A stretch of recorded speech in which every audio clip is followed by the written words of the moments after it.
start again. It's a Redskin.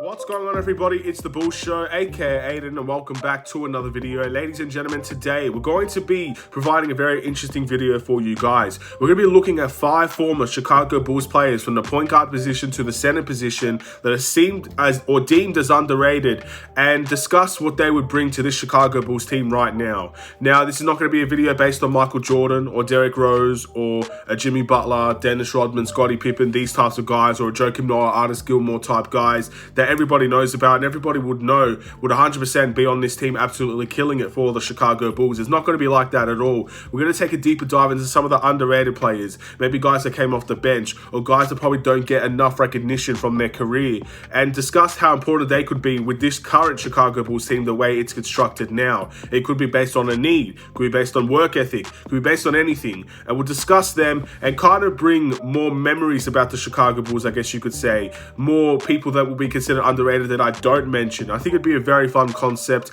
and it's time to steer away from the articles for a bit, ladies and gentlemen. So before we get started, please like and subscribe to the Bulls Show, turn notifications on, and let me know in the comments below your thoughts about the underrated players you would bring to the Chicago Bulls in its present day. Of course, there's a lot of people, and I admit this, there are a lot of people that know a lot more about the Chicago Bulls than I do. I'm a Bulls fan, but I'm not ignorant. I know that I've been watching the Bulls. In my opinion, there have been a lot of people that have been watching the Bulls longer than me. I really started getting involved with the Chicago Bulls around 2014, but I have watched the Bulls before that, but not religiously. And I know a lot of people would be watching the Chicago Bulls from the 2000s era to the 90s era, with the MJ era, of course, the 80s era, the 70s era, the 60s era, and that's fine. In fact, I like that so much. I like when people talk to me about the old school Chicago Bulls, how good they used to be, how the game was back then, because they would know more than me, and I admit that 100%. So I absolutely would love if you guys bring your own underrated players, bring some that I might not be able to talk about, bring some that I might not be able to know, because it would allow me, A, to do research as well, because I like to do research, but B, just be able to discuss former Bulls players. And there will be some I won't mention. There's only 5 I could talk about. We'll be starting from the point guard position all the way to the center position as well. So, first things first, we'll talk about the point guard position. And in the point guard position, I know a lot of people know who this player is, and his name is Kirk Heinrich, ladies and gentlemen. Captain Kirk was a point guard, also at times was a shooting guard, and he could do a little bit of everything on the floor. He was a good scorer. He could definitely assist as well. Very good efficiency from the field and from the three-point line. Very, very good at steals, and was one of the guys that was a fan favorite for the Chicago Bulls, because I think he understood how hard he had to work to get the love and appreciation from the fans. I've said this before, and I think it reigns true. I think the Bulls are always love and find players that are hustlers and work really hard for a team. And Kirk Heinrich for the Bulls was absolutely every bit of that. And that's why I think a lot of people liked Kirk Heinrich so much. And considering that we don't know the health of Lonzo Ball at the moment, I think Kirk Heinrich at his prime would come into this team and, in my opinion, fit a mold for this team. And I think he does do a lot of things that we currently need as well. Again, 37.5% from his career from the three-point line. That's a very, very good number. That's something we could use.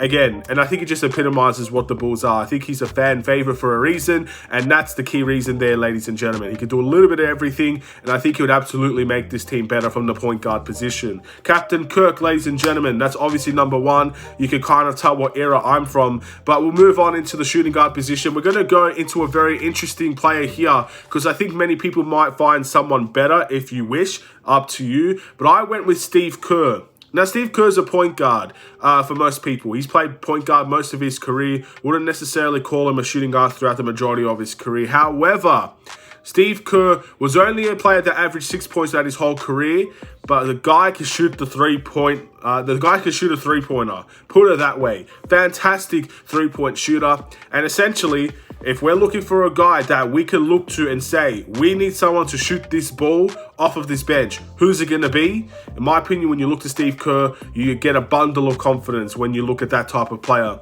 For the Chicago Bulls, because he's played for a bunch of teams around the NBA before, there's been a season where he's averaged 52% from the three-point line and 51% from the three-point line as well. That's an incredible number for a guy like Steve Kerr. And he averaged the most points when he's on the Chicago Bulls as well, I believe. I don't think there was another season where he averaged around 8 points per game. So he's done phenomenally well for the Bulls Bulls team, and obviously he helped us win championships as well.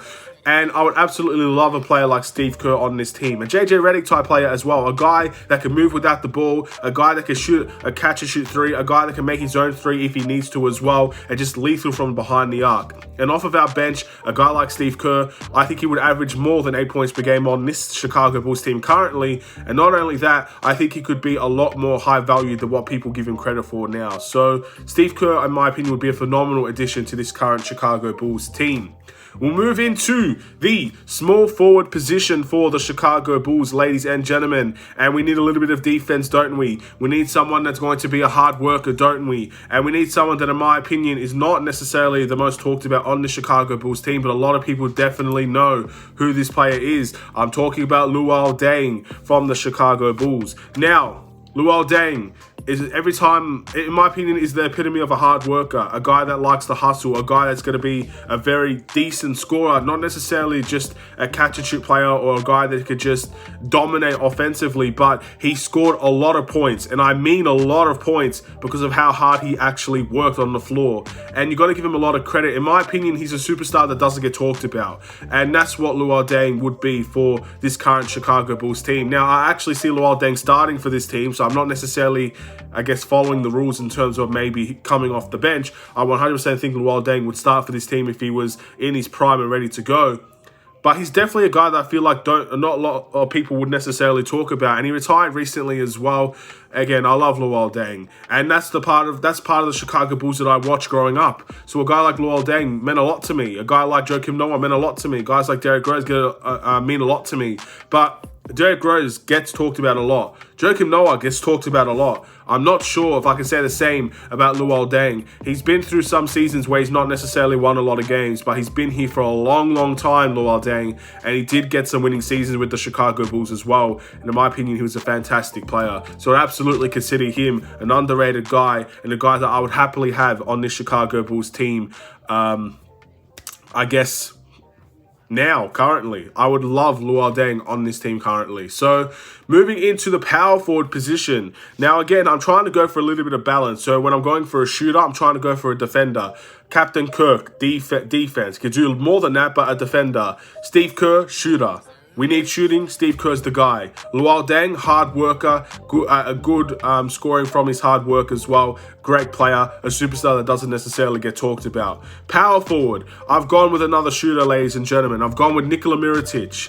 At the end of the day, we're trying to go for someone like Danilo Gallinari in the off-season. So if you're looking for someone from that type of level, I think Nikola Mirotic would work very well for the Chicago Bulls team. Now, you can question his mentality. You can question his ability because he was soft. He left the Chicago Bulls after a punch-up and stuff like that. Each to their own. But in terms of the actual talent that he provided from the power forward position, I think Nikola Mirotic was extremely underrated for the Chicago Bulls. There are games where he simply could not miss, and he was absolutely lethal from the three-point line, the mid-range, the paint. He could do it all offensively for this team. He's not the best defender, but we have balanced around that, in my opinion, to allow a guy like Nikola Mirotic to be a good shot maker, which is what he should be on the Chicago Bulls team. I don't necessarily think he would start. Again, if you're putting guys like Luol Deng in the team, I think he would start just because he suits the small ball lineup and stuff. He'd be playing a power forward. But Nikola Mirotic, in my opinion, would be a great addition to this team, a great shooting option on this team. And at the end of the day, if we got a better mentality out of Nikola Mirotic, if we got a better, I guess, if he didn't just leave straight away after one sort of altercation, which was a pretty bad one, but still, a lot of people did call that soft. We could have seen more of Nikola Mirotic on this team, so that was a bit frustrating. But that's the guy I'd probably go with at the power forward position. Now, the center position is a very unique one because I don't think the Chicago Bulls have had great luck with centers in their history. Obviously, Artis Gilmore, one of the best center, probably the best center that we've ever seen play for the Chicago Bulls. Joakim Noah was a great center for this team. You could argue Pau Gasol, for the limited time he was here, was a great player for the Chicago Bulls. But guys that we've drafted from the center position ended up not necessarily doing a great amount for the Chicago Bulls for the long term. So I'm going to go to a need. I'm going to go to a guy that's going to bring the defense and bring a little bit of rim protection, and that guy would be Tyson Chandler. Now, in terms of the bench option, I think Tyson Chandler would be one of the better options you can get.